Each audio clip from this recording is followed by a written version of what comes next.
قل اعوذ برب الفلق،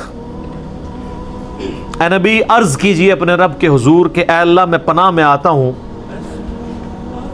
صبح کے پروردگار کی، جس نے صبح کو پیدا کیا رات کو پھاڑ کے۔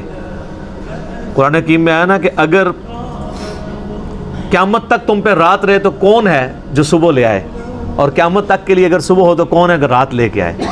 اللہ ہی ہے۔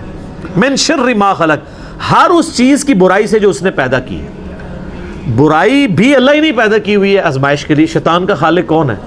اللہ۔ لیکن شیطان وہ خطرناک کتا ہے کہ جس کے کاٹنے سے بچنے کے لیے اس کے مالک کی پناہ لینی ہوگی۔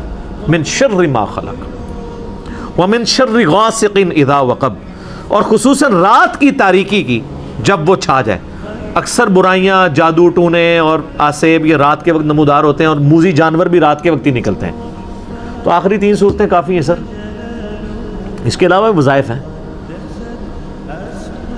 وَمِن شَرِّ النَّفَّاثَاتِ فِي الْعُقَدِ، اور ان کے شر سے جو پھونکیں مارتی ہیں گروں کے اوپر، یعنی عموماً فیمیلز جادوگرنیاں جادو کیا کرتی تھی، تو ان کے شر سے بھی میں اللہ کی پناہ میں آتا ہوں۔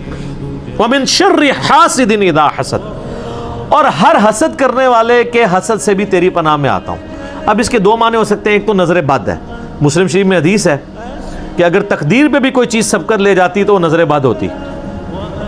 صحیح مسلم میں حدیث ہے، ایک لڑکی کا رنگ پیلا پڑا تھا، نبی علیہ السلام فرمایا اسے نظر کا دم ڈلواؤ، اسے نظر لگی ہے۔ نظر لگ جاتی ہے اور اس کا دم یہی ہے۔ تو اس اعتبار سے بھی حسد کرنے والے کا حسد، اور دوسرا یہ کہ حسد کرنے والا اپنے نظر سے تو کوئی نقصان نہ پہنچا پائے لیکن فزیکلی آپ کو نقصان پہنچائے، اس کے دل میں آپ کے لیے نفرت اتنی اجاگر ہو الٹیمیٹلی آپ کے قتل کے اوپر آمادہ ہو جائے۔ یہ میں کل پرسوں سن رہا تھا ٹی وی کے اوپر کہ ایک شخص نے اپنی بیوی کو قتل کیا، اس قتل کی وجہ سے وہ 5 سال جیل میں رہا کیونکہ اس کے ساس سسر نے اس پہ مقدمہ کیا۔ پھر ساس سسر نے اس کو معاف کر دیا، اس کی وجہ سے وہ چھوٹ کے آیا، جس دن چھوٹ کے آیا ساس سسر کو بھی آگے قتل کر دیا۔ 5 سال میں بھی اس کا غصہ ٹھنڈا نہیں ہوا، اور اتنا احسان فراموش کہ جس کی بچی ماری تھی ان کے معاف کرنے پہ وہ جیب سے باہر نکلا اور ان کو بھی آگے قتل کر دیا۔ یہ ہے من شر حاسد اذا حسد، یعنی حسد کی جب آگ کسی کے اندر بھڑک اٹھے تو میں اللہ تیری پناہ میں آتا ہوں، آمین۔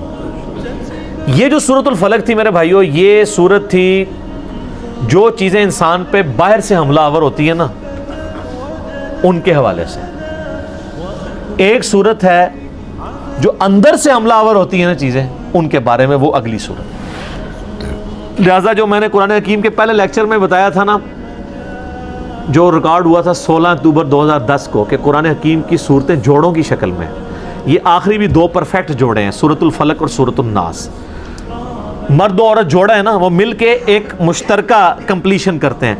یہ 2 صورتیں مل کے ایک مشترکہ کمپلیشن کیا کرتی ہیں کہ اللہ کی پناہ میں آپ آتے ہیں شیطان کے اگینسٹ اور شیاطین کے ماننے والوں کے اگینسٹ۔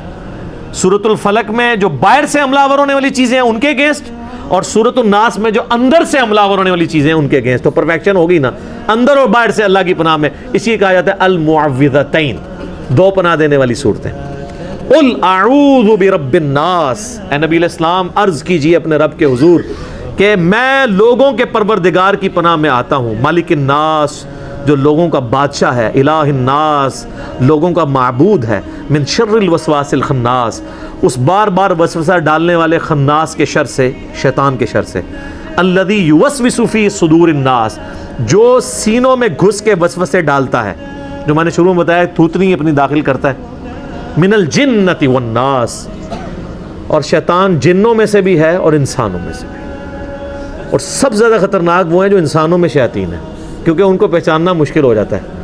وہ بعض اوقات رحمت اللہ علیہ ہوتے ہیں، بعض اوقات وہ نورانی شکلوں والے ہوتے ہیں، بعض اوقات وہ اتنے بڑے ہوتے ہیں کہ آپ کو پتہ نہیں چلتا کہ یہ اتنے بڑے، وہ دوسرے والے بڑے ہیں، شکلوں سے دھوکہ کھاتے ہیں۔ اور اگر آپ کہہ رہے ہیں ایسا نہیں ہے تو میں کہوں گا اس بات پہ اجماع ہے۔ آپ بریلویوں سے دیوبندیوں کے بزرگوں کے بارے میں پوچھیں تو وہ کہیں گے یہ تو یہی ہے من الجنۃ والناس، اور دیوبندیوں سے بریلویوں کے بزرگوں کے بارے میں پوچھیں وہ اس طرح کہیں گے۔ تو پھر کنسنسس ہوا نا۔ تو ہم بھی اللہ تعالیٰ سے ان سارے شیاطین، اسی لیے آپ دیکھتے ہیں میں جب بھی کسی عالم کے بارے میں اس کی چیز کو ہائی لائٹ کرتا ہوں میں کہتا ہوں حافظہ اللہ تعالی من الجنۃ والناس، اللہ اس کی حفاظت کرے جنوں سے بھی انسانوں سے بھی۔ انسان بھی تو انسان کو آمادہ کر دیتا ہے نا سرکشی کے اوپر، پھونک چڑھا دیتے ہیں فالوورز۔